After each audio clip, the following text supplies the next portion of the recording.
سورہ نوح ہمیں سکھاتی ہے کہ آپ ہر انسان کو نہیں بچا سکتے۔ سورہ الاعراف سکھاتی ہے کہ معجزے ان کے ساتھ نہیں ہوتے جن کے دل تکبر میں اٹے ہوں۔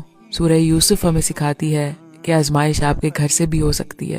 سورہ انبیاء سکھاتی ہے کہ آپ اللہ کے چاہے ڈانٹے بھی ہوں تو بھی دنیا آپ کو پتھر مار سکتی ہے۔ سورہ مریم ہمیں سکھاتی ہے کہ وقت ایسا بھی آ جاتا ہے آپ چاہتے ہیں آپ کی اپنی ایگزسٹنس ہی ختم ہو جائے۔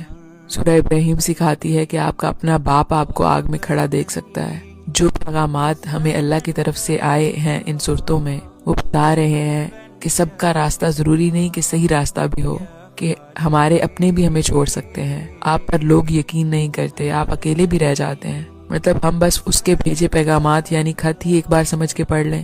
جیسے ہم دوستوں کے خطوں کو بار بار پڑھتے ہیں تو ہمیں سمجھ آئے کہ وہ ہمیں بتانا کیا چاہتا ہے کہ یہ زندگی کیسے گزارنی ہے۔ اس رمضان ہم کوشش کریں گے کہ ہم اپنا گول بجائے اس کے کہ کس نے کتنا قرآن پڑھا یہ رکھیں کہ ہم اس قرآن میں لکھے اپنے رب کے پیغامات کو سمجھنے کی کوشش کریں۔